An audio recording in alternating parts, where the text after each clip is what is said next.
Los defensores de la democracia en este país podemos registrar una buena noticia. Esta no es espectacular, ni fulgurante, ni impactante, pero sí sólida, permanente y que puede resultar venturosa para nuestro país. Inició,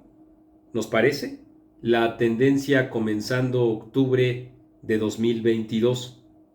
y poco más de 5 meses después se ha venido afianzando. Me refiero, claro está, a que el presidente de la República, después de poco más de 4 años de administración, ha perdido, está perdiendo, y a veces, definitivamente, la agenda pública, la de nuestro intercambio, la de aquellos temas que ustedes y nosotros colocamos como el principal relieve para los espacios de los medios de comunicación tradicionales y los medios de comunicación digitales. Además, claro está, de la interacción de las redes sociales. Al perder el presidente esa agenda, está primando las críticas a todo lo que implica su propia administración. Y empezó precisamente en octubre con la revelación de estos documentos obtenidos a partir de un hackeo del ejército mexicano, que son conocidos como Guacamaya Leaks, y que desde entonces a la fecha han aludido a distintos aspectos que al mismo tiempo han mostrado una vez más la persistente mentira del presidente de la República como un método para gobernar con toda intencionalidad, que abarcan desde su estado de salud, que él siempre había hablado como macaneando al 100, al 200, al 300%, ya así en un desplante enorme, y descalificando a todos aquellos que siempre advertimos que él se encontraba delicado de salud, y que continúan también de manera reciente, después de este trecho que les acabo de comentar de poco más de 5 meses, a los privilegios que ha tenido él y su familia para ser atendidos con el COVID, mientras todo un ejército incluso le hacía el quehacer a su hijo mayor José Ramón López Beltrán, hasta los propios medicamentos que estaban vetados para lo que ellos llaman el pueblo de México, a diferencia de los que sí recibe la familia presidencial. Me refiero, claro está, al Remdesivir, y para el pueblo me refiero al Vaporru, al caldito de pollo, al detente y a la expresión que dijo el presidente de la República de que quienes no fueran corruptos tenían las mejores defensas frente al COVID. Y así un día sí y otro también ha ido perdiendo la agenda, como cuando él intenta la reforma electoral para destazar al INE, fracasa, y luego plantea el llamado Plan B, que ha ido fracasando una y otra vez, al menos en el terreno de la opinión pública, y con muchas expectativas para que la Suprema Corte de Justicia de la Nación lo declare inconstitucional.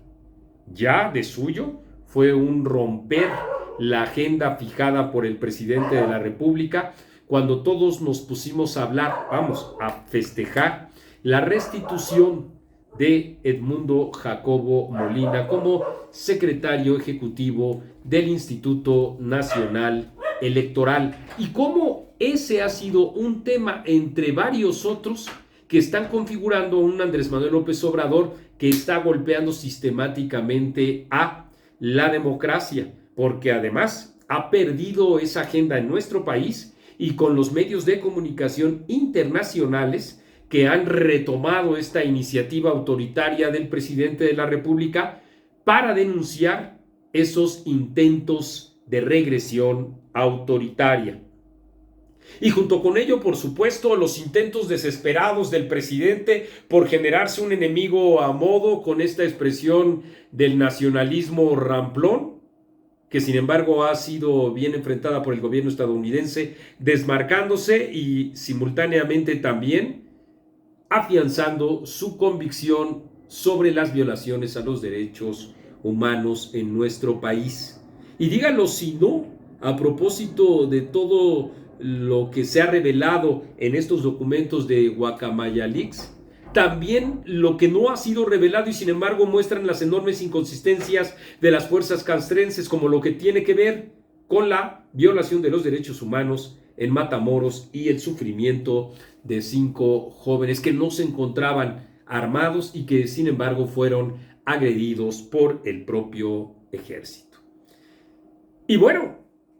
también está perdiendo la agenda el presidente de la República cuando intenta fustigar una y otra vez a los consejeros electorales del INE, en particular a Ciro Murayama y a Lorenzo Córdoba,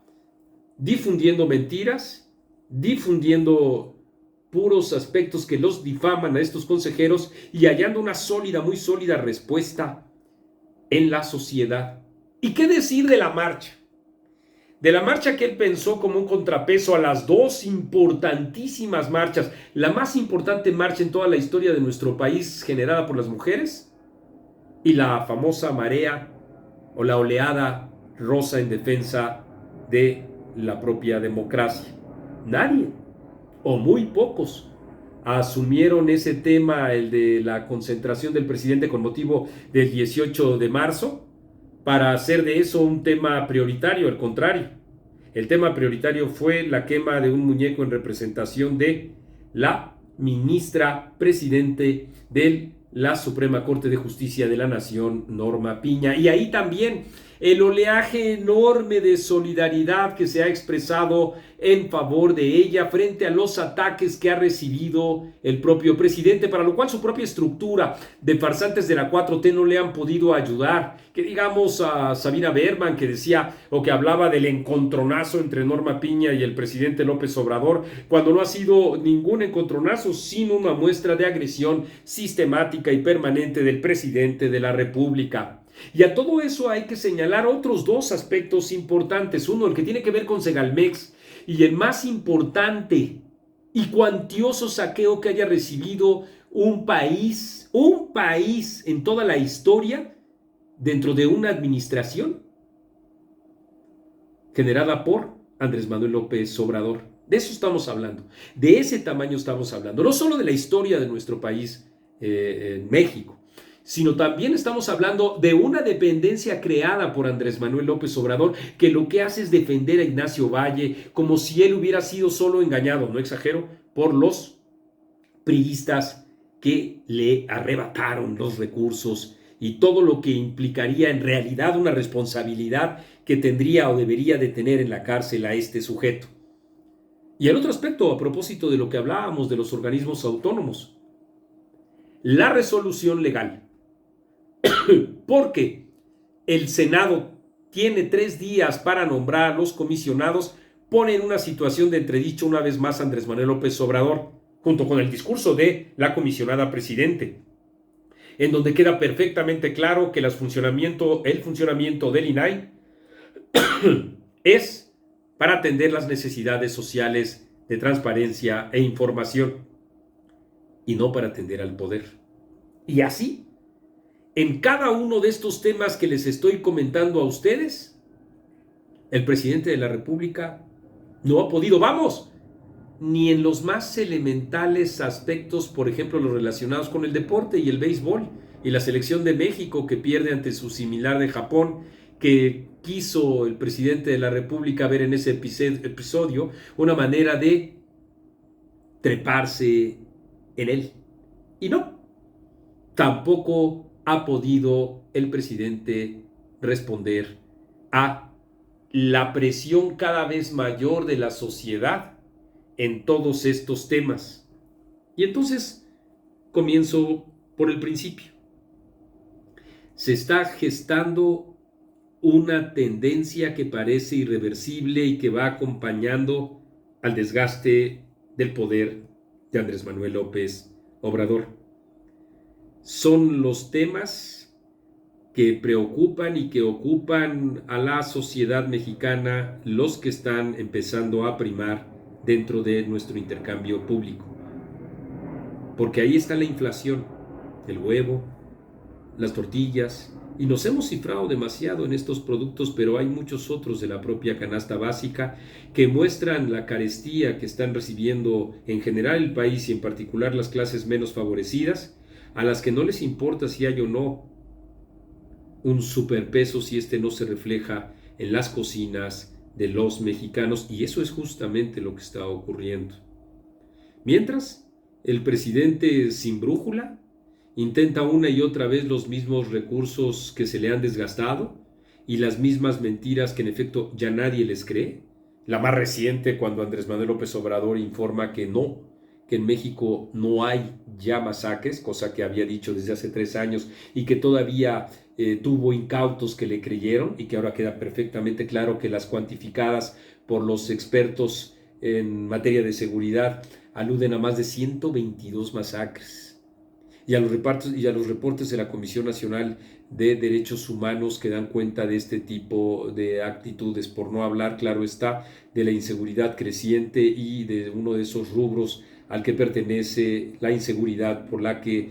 atravesamos o vivimos los profesionales de la información. De tal manera que ahí, en la posibilidad de seguir cuestionando y desgastando la óptica de un gobierno autoritario como la de Andrés Manuel López Obrador, se encuentra mucho de las expectativas que podamos tener para defender la democracia. Por eso nos parece que en este espacio hemos rescatado algo de lo más importante que ha ocurrido de octubre a la fecha, y que es que el presidente de la República está perdiendo incidencia en fijar los temas de nuestro país.